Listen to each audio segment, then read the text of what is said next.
Sobat Unyil tahu nggak kenapa kasur ini bisa membal-membal gitu? Kuncinya terletak pada pegas di bagian dalam kasur.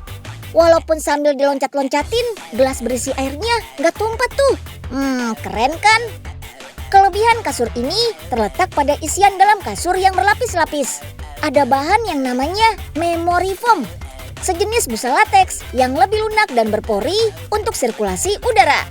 Di bawahnya ada pegas yang bikin kasur makin kokoh. Kasur berpegas mulai diciptakan tahun 1871 oleh orang Jerman. Sebelum dipasang di kasur, pegas lebih populer dipasang pada kursi. Tapi sejak pegas digunakan untuk kasur, ternyata popularitasnya masih bertahan sampai sekarang. Ada beberapa jenis kasur pegas. Kalau yang ini jenis kasur pegas dengan independen paket spring. Pegas yang dibuat dari uliran kawat dibungkus dengan kantung berbahan kain non-woven. Tujuannya untuk mengurangi gesekan antar pegas dan mencegah pegas biar nggak cepat keratan. Jadi kasurnya bakal lebih awet. Pegas ini juga kuat loh. Nih lihat, ditekan dan diinjak begini, bentuk pegas bakal kembali seperti semula. Pegas yang terbungkus juga bikin kasur nggak berisik. Jadi mau bergerak seheboh apapun nggak bakal keganggu deh tidurnya. Selanjutnya, pegas berkantung direkatkan satu sama lain sejajar sesuai ukuran kasur yang mau dibuat. Kelebihan lainnya, pegas berkantung ini bisa mengurangi goyangan. Jadi kasurnya nggak bergerak-gerak ke sana kemari. Untuk lapisan kasur paling atas namanya lapisan quilting. Lapisan ini adalah bagian yang bersentuhan langsung dengan tubuh manusia. Makanya kain yang digunakan harus anti alergi dan anti kutu. Jadi nggak bikin gatal-gatal deh. Biar menyatu dengan kuat, pinggirannya jangan lupa dijahit. Kasur siap dikemas dan dikirim ke konsumen. Beberapa tahun belakangan, kasur jenis lateks banyak dicari nih. Sesuai namanya, kasur lateks terbuat dari getah karet alami. Lateks atau getah alami akan dikumpulkan di dalam tabung besar ini. Di dalam tabung ada alat pengaduk supaya getah karet tidak mengendap, tidak lengket, dan teksturnya tetap cair. Apapun yang bersifat alami pasti akan membusuk. Begitu juga dengan getah karet ini. Untuk menghentikan proses pembusukan, maka getah karet dicampurkan dengan beberapa bahan kimia. Bahan kimia ini juga bertujuan untuk membuat getah karet yang sifatnya cair untuk menjadi busa. Kalau getah sudah jadi busa, tinggal proses cetak deh. Ada banyak cetakan matras yang disesuaikan dengan ukuran kasur, mulai dari ukuran single sampai king size. Adonan busa harus terus dicek berkali-kali karena tekstur getah karet bisa berubah-ubah setiap saat. Penyebabnya bisa macam-macam, salah satunya suhu ruangan. Kalau di luar sedang hujan atau sedang terik, maka settingan mesinnya juga harus diubah supaya kualitas getah karet yang dijadikan matras tetap baik. Busa kemudian dimasukkan ke mesin radio frekuensi vulkanisasi. Di sini busa yang sudah dicetak akan di oven dengan suhu 100 derajat. Dengan suhu sepanas ini, bakteri yang ada dalam getah karet akan mati. Selain mengubah tekstur karet jadi padat, pengovenan ini juga bertujuan untuk memperlambat proses pembusukan getah karetnya. Selanjutnya, matras dan bantal harus dicuci saat keadaannya masih panas seperti ini, supaya udara lembab yang ada dalam matras langsung hilang seketika. Setelah matras bersih, barulah matras masuk ke mesin dryer untuk dikeringkan. Proses pengeringan ini cukup lama, sekitar 15-30 menit. Lateks alami yang bersifat antibakteri dan anti alergi membuatnya jadi salah satu bahan terbaik untuk membuat bantal dan kasur. Selain itu, perlengkapan tidur dari bahan lateks alami juga lebih awet dan sejuk. Kasur berbahan dasar lateks ideal untuk tubuh karena mengurangi titik-titik tekan pada seluruh permukaan tubuh. Kasur lateks juga bisa membantu pengguna meluruskan tulang belakang, membentuk postur tubuh ideal, dan meredakan nyeri punggung. Berbeda dengan kasur busa, kasur berbahan lateks alami punya tekstur padat yang membuat tungau tidak bisa hidup di dalam matras. Sudahlah nyaman, anti tungau lagi. Keren!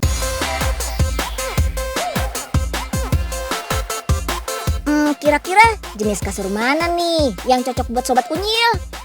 Kasur jenis spring bed lebih membal sehingga biasanya disukai anak-anak karena pakai pegas. Kasur spring bed jadi lebih sensitif pada gerakan. Dari segi harga, kasur spring bed juga relatif lebih terjangkau. Selain itu, karena ada rongga di bagian dalam, kasur spring bed lebih ringan sehingga mudah dipindahkan. Tapi rongga pada kasur juga bisa jadi sasaran empuk untuk tungau dan kutu bersarang. Jadi harus rajin dibersihkan ya. Sementara untuk kasur latex, bahan alaminya sudah bersifat anti alergi dan antibakteri. Tekstur karet yang padat juga bikin kasur jenis ini lebih tahan goncangan. Cocok buat yang tidurnya suka heboh. Latex juga bisa menyerap panas, jadi bikin badan kita berasa adem pas lagi tidur. Kekurangannya, kasur latex lebih mahal dibanding kasur pegas. Selain itu, bobot kasur latex juga cenderung berat. Lebih cocok untuk tempat tinggal menetap alias nggak pindah-pindah. Sesuaikan dengan kebutuhan Sobat Unyil di rumah ya. Karena nyaman kan gak harus selalu mahal. Yang penting bikin tidur kita berkualitas. Apapun kasur yang Sobat Unyil pilih, yang paling penting harus bisa menopang postur dan lekukan tubuh kita. Posisi tidur paling baik adalah dengan memiringkan badan ke kanan atau kiri, supaya tulang punggung bisa lurus saat kita tidur. Dari info yang pernah Unyil baca juga, tidur miring ke sisi kanan bisa melonggarkan tekanan pada hati dan paru-paru.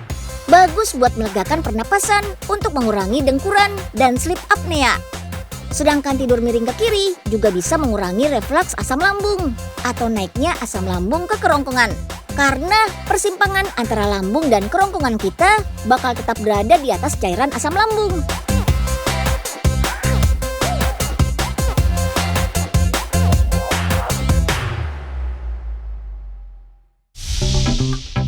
Lumayan, punya kasur busa hadiah dari Kuaci. Bisa makin nyaman rebahan di pos ronda. Pak Oga, lagi ngapain Pak Oga? Lagi gebukin sapi biar jadi abon, Prof. Udah tahu lagi gebukin kasur, pakai basa-basi lagi. Ini saya punya penemuan baru.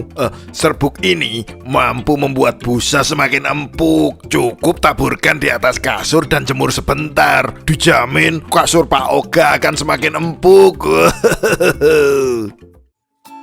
Kayaknya udah empuk bener nih kasur.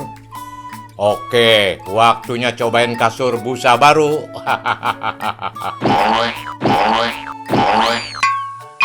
Aduh, tolong.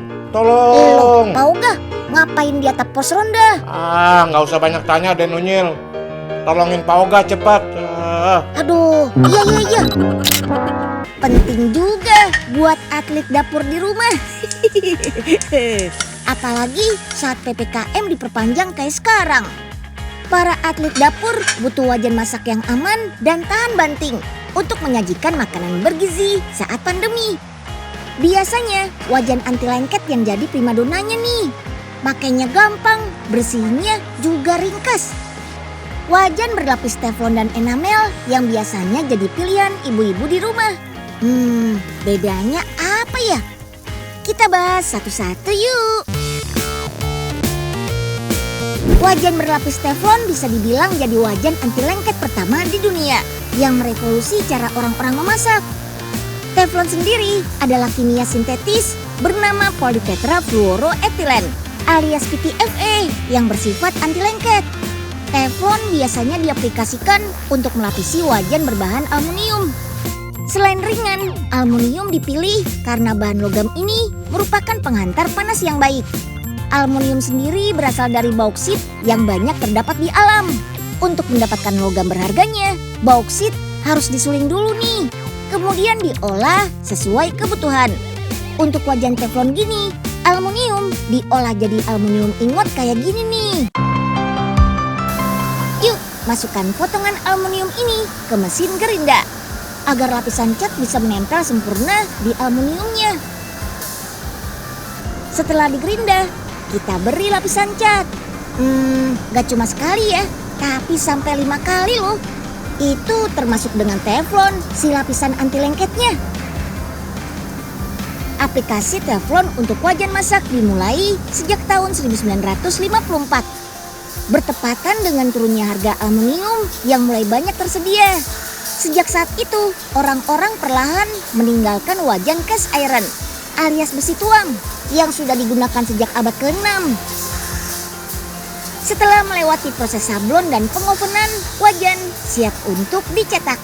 Dalam sehari ada sampai 1000 wajan yang diproses loh. Wih. Kalau sudah, wajan teflonnya tinggal dipoles dan dipasangi aksesoris saja nih. Saking banyaknya penggemar wajan teflon, pabrik ini bisa memproduksi sampai 800.000 buah wajan per bulan loh. Gak cuma dipasarkan di Indonesia, tapi diekspor sampai benua Asia, Amerika, dan Eropa. Wah, beneran idola ya. Alat masak anti lengket idola ibu-ibu selanjutnya pastinya alat masak berlapis enamel dong. Gak cuma ringkas, tampilannya juga estetik. Vintage gitu deh. Lapisan anti lengket berbahan enamel ini sempat naik daun setelah orang-orang percaya kalau lapisan anti lengket berbahan teflon bisa mengganggu lingkungan dan kesehatan. Enamel dinilai lebih sehat karena merupakan bahan alami dari serbuk kaca yang bisa meleleh pada suhu tinggi. Nah, kalau jodohnya lapisan teflon adalah aluminium, lapisan anti lengket enamel biasanya diaplikasikan kepada alat masak yang dibuat dari baja putih. Agar bisa dibentuk jadi peralatan makan dan memasak, gulungan plat baja putih harus dipotong dan dipres dulu nih. Untuk bentuk sangku alias bakul nasi enamel ini harus dibolong-bolongin juga ya. Fungsinya untuk mengalirkan udara supaya nasi yang disajikan gak terlalu panas. Untuk peralatan yang membutuhkan pegangan, bakal ditambahkan pegangan dengan cara dilas. Sementara bentuk lekukan-lekukan pada perabot dibuat dengan cara dipres sambil diputar kayak gini. Biar bersih dan logamnya tahan karat, bodi logam harus dicuci menggunakan soda api dan direndam pakai air keras nih. Habis ini wajib dibilas ya sama air panas bersuhu 700 derajat Celcius. Nah, sekarang waktunya buat kasih lapisan enamelnya nih. Saat digunakan sebagai pelapis logam besi, enamel akan menghasilkan permukaan yang halus tanpa pori dan mencegah dari karat. Habis itu di oven deh selama 45 menit sampai enamel mengering dan menempel sempurna. Lanjut ke proses pelapisan enamel kedua. Kali ini enamel berwarna ala yang digunakan. Warna enamel yang cerah mengkilap bikin tampilan jadi makin menarik, tapi tetap aman untuk menampung makanan. Biar makin cantik, tempelkan stiker bermotif yang jadi ciri khas perabotan enamel. Sentuhan terakhir nih, bagian tepi atas diberi ring pelindung berbahan stainless steel supaya lebih rapi dan aman. Gak cuma dijual di Indonesia saja, perabot dapur enamel ini sudah diekspor juga ke beberapa negara di Timur Tengah dan Amerika Latin. Wah, keren! Udah kenalan kan sama teflon dan enamel? Yuk kita review satu-satu kelebihan sama kekurangannya. Berkat lapisan anti lengketnya, wajan teflon jelas lebih nyaman digunakan dan mudah dibersihkan.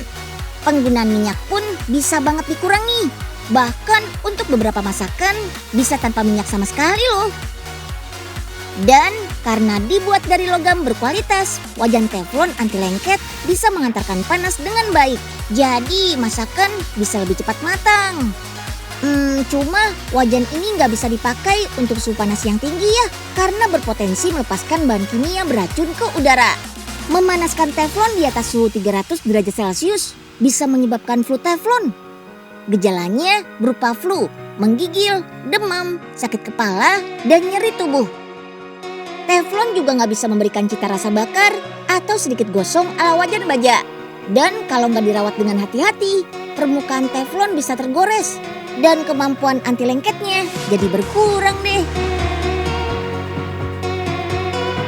Oke lanjut, sekarang giliran panci berlapis enamel nih. Sama seperti teflon, alat masak berlapis enamel gak gampang lengket dan mudah dibersihkan. Terbuat dari baja putih yang dilapisi enamel, alat masaknya dijamin kokoh dan anti gores. Urusan estetika, alat masak berlapis enamel memang estetik banget nih. Pilihan motifnya ada banyak. Panci masak berlapis enamel juga lebih tahan suhu tinggi. Bisa dipanaskan sampai suhu 200 derajat Celcius. Wajan dan panci berlapis enamel juga bisa multifungsi. Cuma nih, saat lapisan enamelnya terkelupas, logam besi di bagian dalamnya jadi gampang berkarat.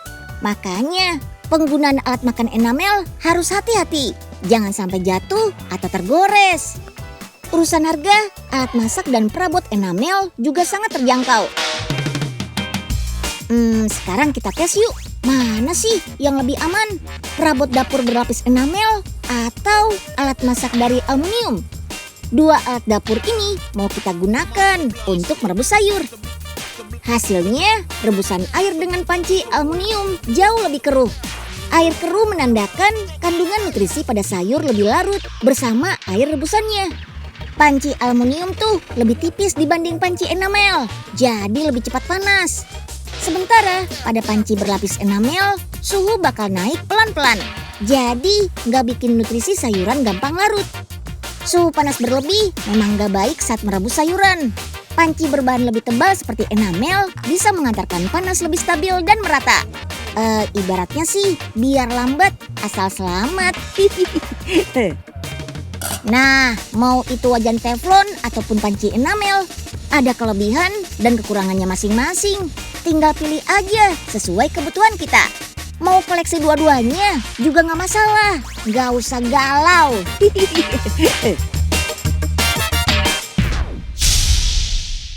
Sepada, Prof, Profesor. Wow, Pak Enyeng. Silakan Pak Enyeng. Ada yang bisa dibantu? Ini Prof, punya alat yang bisa benerin gelas enyeng nggak? Udah rusak begini. Oh, tenang Pak Enyeng. Kebetulan saya ada bikin gelas dengan teknologi yang canggih. Nah, ini dia gelas tahan panas. Sekali Pak Enyeng nyeduh minuman panas, dijamin panasnya nggak bakalan hilang-hilang deh. Wah, makasih ya Prof. Asik.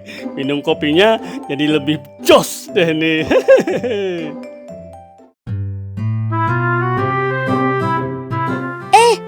Halo Penyeng. Halo Penyeng. Penyeng. Kayaknya ada yang gak beres nih sama Penyeng. Nah, ini dia Prof. Penyeng. Penyeng. Kok ngeliatin gelas terus sih Pak? Loh, iya. Kenapa sama gelasnya Pak? Apa rusak lagi? Enggak rusak kok Prof. Justru gelasnya berfungsi banget. Loh, terus kenapa dari tadi Penyeng diem aja sambil ngeliatin gelasnya terus? Nah, itu dia. Gara-gara gelasnya bisa bikin minumannya panas terus. Sampai sekarang jadi nggak bisa minum kopinya deh. Panas banget tuh kan? Tuh. Ya ampun.